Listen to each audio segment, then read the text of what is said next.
My name is Jason Morris, and I'm a yoga teacher here in YEG, Alberta, Edmonton, Alberta. I've been teaching for 8 years. I own a studio here and Lululemon ambassador, and I've been working on a workshop series for the last few years that I've been presenting at events and different festivals and stuff at Wanderlust, Balloon, all of those fun festivals here in Western Canada. My workshop series is about self-acceptance, building tribe, the community of yoga, and just learning to love yourself in the vessel that you've been given. All my workshops are aimed at having fun in yoga, going deep, being mindful of alignment, coming from a place of deep yoga philosophy, but at the same time all being very, very accessible and digestible to the Western practitioner. So one of the first workshops I put together was Nada Mukti, or Dance of Liberation. It is an exploration of movement and yoga together. If you think about all the societies of the world from early man to now, one of the common threads of short storytelling, of helping that tribe, building that tribe, is dance. Dance is also extremely freeing for the physical body and for the soul. If you look at some of the tribes that you see in Africa or tribal dance, it actually can take you into a transcendent state. So dancing can really free you from the avidyas, the kleshas, the poisons of the mind by setting your soul and your body free. So Nada Mukti is an exploration of movement, and it's not a dance class. You don't have to be a professional dancer. You don't have to worry about being able to move. But it is bringing you in, getting you to do some free movement to free the soul, and then we go into the yoga practice. The practice then is much freer, you're much more connected, and it is a hell of a lot of fun. It's always done to contemporary music, to fun beats, and it's just going to lift and free your soul. So workshop number 2, Open Hands, Warm Hearts, is an exploration of the idea of privilege. Every one of us has been afforded some sort of privilege in our lives. If we're doing yoga and we're on the mat, that usually means that we have a little bit of money, we have a little bit of extra time, we have the resources to do this interpersonal work. When a lot of the world, 90-some% of the world, probably doesn't have the ability to do this. So through this practice, it recognizes your story, what you've gone through, and if you're privileged, remaining grateful rather than entitled.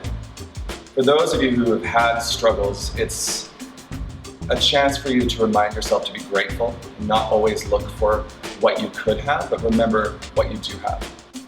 So through this practice as well, we're going to look at all the different races of the world, gender.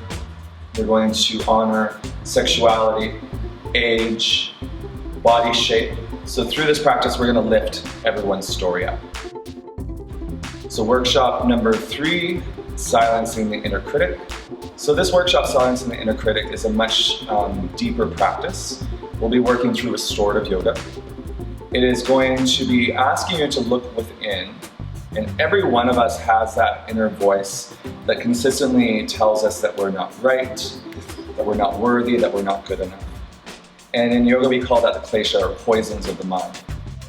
This is your opportunity to look within, find that voice, and change those negative words into more positive affirmations. So this will be a deep exploration through word, through journaling, through the practice of yoga, about how we can turn off the negative and in turn, turn on the positive. Workshop number 4 is Vinyasa. This is a really fun, more intermediate advanced practice. This is exploring the moments between the poses.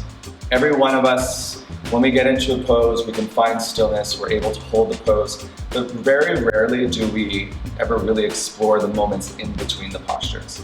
So this practice is going to slow down the vinyasas, and we're going to explore all those little moments that you can have in between, where we can challenge strength, we can challenge our ability to stay present in the body as we're doing the vinyasa practice, and challenge some floating ideas, inversions, stronger poses, arm balancing, all while staying completely connected so that we are aware of the inner sensations and we're able to move through them with grace, just like how the practice itself will feel very graceful in these slow movements. So workshop number 5 is Art of Transitions. This practice is for the yoga teacher or those who have a really strong personal practice. And it's about finding the creativity of your personal practice again, or creativity for the classes that you're putting together for your students. So that you're not always going in and giving the same movement, you're not always giving the same ideas, but you're consistently challenging yourself to create new and interesting ideas on the mat, new and interesting movements or sequences, so that your students are consistently challenged and taken away from their compensation patterns or their habits and moved towards that edge so that they can explore the new realms of yoga, the new realms of themselves, push themselves forward down their path. Through this practice as well, we will be sharing and creating our own creative sequences. And at the end of the practice, we're going to be presenting it for the group so that then we can walk away with this really big, well-rounded vocabulary, poses, sequences that we can then share with our students. Because you're not always going to be able to come up with everything on your own. Sometimes you're going to get really inspired by something that someone else does. So this is a chance for us to just communally create this big mixing bowl of yoga. So one of my workshops, Learning to Fly, is an all levels exploration of inversions and arm balancing. This is an opportunity for us to look at how to put our hands onto the earth, explore our relationship with the earth, as our bodies were never meant to be on the hands. So how do we connect to the earth? How do we fly into the air safely? How do we do it with proper alignment so we're not pushing the joints beyond their natural capacity? How can we remain present upside down? Because when we turn ourselves upside down, our mind sometimes no longer has the ability to function properly. So how can we remain present in the sensation, not be overly affected by it, so that we can be very still within some of these very strong sequences or strong inversions? This class is designed for all people. Whether you are new to yoga, you've been practicing for years, it's just going to give you little tips and little cues to help you learn how to get your feet off the earth.